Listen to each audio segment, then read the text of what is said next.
Salut à tous, fans de rock music. On a tous déjà eu, je pense, un a priori sur un site de musique que l'on pensait ne jamais pouvoir apprécier. Pour ma part, il s'agissait carrément de tout le répertoire français, plus précisément ce qu'on appelle la variété française, la variote pour les intimes. À force d'avoir consommé à outrance de chair et femme étant petit, j'avais fini par avoir un certain dégoût pour ces groupes et artistes français, finissant même par perdre tout espoir que l'un d'entre eux me laisse sans voix. Heureusement, c'était sans compter sur une petite minorité d'artistes, comme notamment Phoenix et Yodelis, qui, pour mon plus grand plaisir, ont dérogé à la règle. Mais aujourd'hui, nous allons pas nous intéresser à un de ces groupes, aussi bon soit-il, mais bien à The Do, mon petit coup de cœur de l'année. L'histoire du groupe commence tout d'abord avec une rencontre. Dan Levy, à cette époque, est un petit compositeur multi-instrumentiste français. Il travaille sur une production artistique lorsqu'il auditionne par hasard une jeune chanteuse, se prénommant Olivia Merilati, autocompositeur et interprète finlandaise, née à Paris. Le micro à la main, Olivia démontra toutes ses qualités vocales envoûtantes et...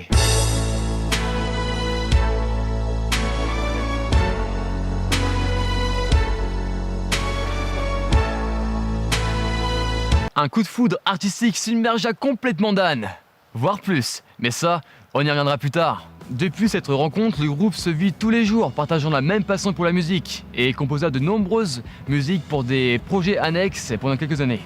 À force de travailler ensemble, un modèle de production se dessina peu à peu. Ainsi, Olivia s'occupe particulièrement de la partie écriture des chansons, ainsi que Dan, lui, plutôt de la partie instrumentale et production. Concernant le nom du groupe, il fut d'ores et déjà tout trouvé puisqu'en fait The Do fait directement référence aux initiales des prénoms de chacun. Le haut barré faisant allusion aux origines nordiques d'Olivia, même si cette lettre n'existe même pas dans l'alphabet finnois. Rythmée par de nombreuses commandes de composition de musique de film ou bien pièces de théâtre, l'une d'entre elles va carrément bouleverser leur destin. En effet, un chorégraphe finnois, quelle drôle de coïncidence, demande à Dan et Olivia de lui composer une chanson. Après quelques essais infructueux, ils leur proposèrent The Bridge is Broken, et le mec qui est resté littéralement scotché comme une crêpe au plafond. Et ils les encouragèrent vivement à continuer sur cette voie-là en composant leur propre musique. En parallèle des commandes de musique habituelles, ils commencèrent sérieusement à travailler sur leur projet The Do et mirent quelques musiques sur MySpace en écoute gratuite. En quelques temps, le groupe fit naître un véritable engouement sur cette plateforme, plus de 10 000 écoutes par jour. Un véritable buzz pour l'époque qui les poussa à être contactés par plein de maisons de disques, notamment Universal, dont ils signeront un bail et obtiendront également un budget matos. La machine était donc lancée. Après plusieurs mois d'autoproduction, le groupe rencontra un énorme succès avec A Moonful.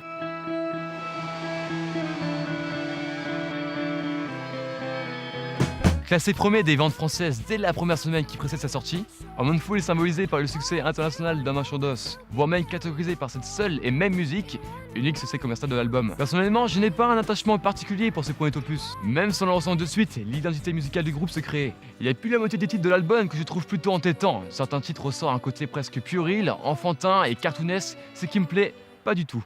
La bande en général manque un peu de maturité, mais c'est plus que normal car je le rappelle, ce n'est que leur premier album. Et c'est plus que logique de se chercher quelque peu à l'aube de la naissance d'un groupe. Néanmoins, cet album contient quelques pépites à écouter sans modération. Oh My Shoulders, pour faire dans l'originalité un titre résolument rock entre tristesse et colère, Song for Lover qui vous transporte littéralement dans un coffre à jouets, ou encore Playground Outside, le premier titre de l'album qui pour le coup tire le délire sauvage, puéril et enfantin jusqu'au bout, mais qui constitue tout de même un titre efficace grâce notamment à ses arrangements très audacieux et originaux.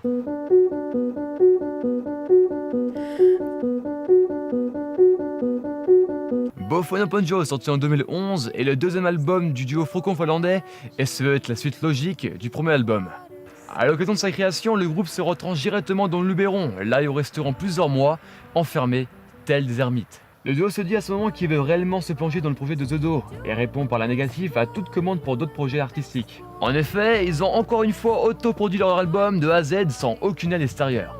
Mais alors qu'ils avaient à peine confectionné quelques maquettes non finalisées, la presse s'empressa de les critiquer. Une bande de petits hackers malveillants, venus voler leur travail à sa source et les diffuser en ligne par la même occasion. Un sacré coup derrière la tête, mal vécu par Dan et Olivia, complètement démoralisés par cet événement. Lorsque tu bosses d'arrache-pied sur un putain de projet, je pense que c'est plus légèrement de faire chier qu'on te pique comme ça. Heureusement, les critiques s'avèrent plutôt positives, ce qui redonne du baume au cœur au groupe qui se mettent à rebosser les maquettes et sortiront l'album quelques mois plus tard. Un second album sans surprise bien accueilli par la critique, le jugeant comme étant un album plus mûr comme Moonful, sombre, avec quelques notes colorées. Mais en quoi Both Upon Joe est-il un album plus sombre que son antagoniste? C'est vrai qu'on peut également y souligner un côté beaucoup plus ténébreux, car les thèmes abordés sont à la fois plus profonds et plus recherchés. Et en plus, la voix d'Olivia est majoritairement dans les tons plus graves. Les arrangements utilisés sont très recherchés et tranchent beaucoup avec la musique actuelle, grâce notamment à un corps rythmique largement influencé par la musique jazz. Musique jazz dont il a su tirer parti dans l'utilisation d'une panoplie incroyable d'instruments, saxophone, trombone,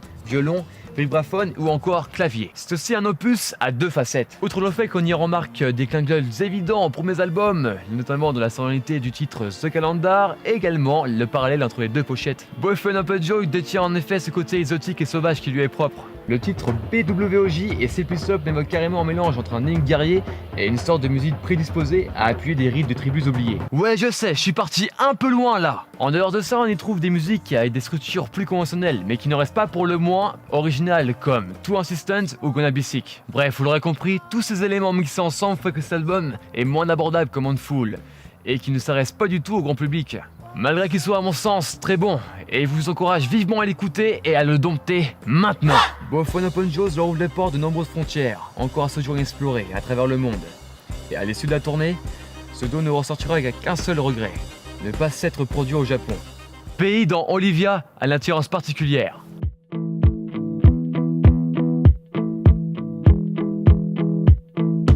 Un album remix dont la pochette est composée de signes japonais, des combinaisons de pilotes de Formule 1 rouge et blanche et un clip tourné à Tokyo, tout semblait présager que leur souhait allait se réaliser. Shake Shoken, sorti en 2014, est l'album qui va sonner la véritable consécration pour le groupe, qui va pour l'occasion s'essayer à une toute nouvelle méthode de travail.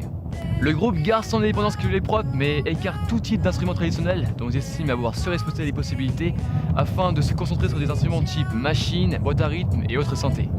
On aurait pu s'interroger sur les risques de cette reconversion express, le groupe aurait pu du coup perdre une partie de ses fans non négligeables. Mais c'était sans compter sur Toujin Desudo qui avait selon moi bien réussi à préparer le terrain et qui avait rendu ce changement presque anticipable à travers différents indices dissimulés. En effet, lors de la tournée de Boyfriend of a Joy, Dam prenait déjà un malin plaisir à modifier toutes les structures de ses morceaux qui étaient déjà construites autour de structures compliquées, ce qui offrait un nouveau spectacle à chaque concert. De plus, le duo répète plusieurs fois lors d'interviews on n'a pas envie de refaire ce qu'on savait faire, donc on essaye, on tente des choses et on s'amuse là-dedans. Et la séparation du couple Dan et Olivia aurait renforcé cette volonté de repartir de zéro. Oui, car j'ai oublié de préciser que Dan et Olivia ont bel et bien formé un couple dans la vraie vie. On ne sait pas vraiment à quel moment celui-ci s'est créé. Tout ce que l'on suppose, c'est que le point culminant de la relation se situe justement à la conception de Boyfriend of a Joy, mais s'est éteint malheureusement à la conception et la production de Shake Shoken. Dan voulait qu'on puisse, dès la première écoute, l'associer à une époque. Dan en revient donc à des basiques, des structures simples et efficaces, des synthés de la boîte à rythme qui donnent une véritable cohérence entre les différents morceaux et qui rend l'œuvre parfaitement identifiable en comparaison aux deux précédents. Olivia de son côté s'est littéralement battue contre sa timidité naturelle et à travers ses textes, on retrouve une femme plus combative et assurée. Avec le recul, elle admet elle-même que ce trait de caractère l'avait plus desservi qu'autre chose. Le résultat est tout à fait surprenant, les titres s'enchaînent et sont percutants, électrifiants et ne se cachent plus derrière des structures difficilement abordables. À la fois simple, moderne et originale, une œuvre cohérente qui nous conte une histoire. D'ailleurs, je vous invite vivement à visionner le court-métrage associé à ce dernier opus en date, car pour moi, il est une excellente entrée en matière. Vous trouverez le lien juste ici. Bref, cet album est un véritable succès. Il leur ouvrira bien évidemment les portes au Japon grâce à son univers lié à la pop culture. Shake Shoken remportera contre toute attente la récompense de la bonne rock de l'année 2015 aux victoires de la musique. Bien que celui-ci manque cruellement de guitare, cela n'est pas très étonnant. L'album nous transmet tout de même l'intensité et l'énergie propre à la musique rock, mais garde tout de même un point d'attache à leur univers musical initial. Merci d'avoir visionné cette vidéo jusqu'à la fin. Personnellement, j'ai pris énormément de plaisir à l'écrire et à la tourner. Like, partage et laisse un commentaire. Tchuss!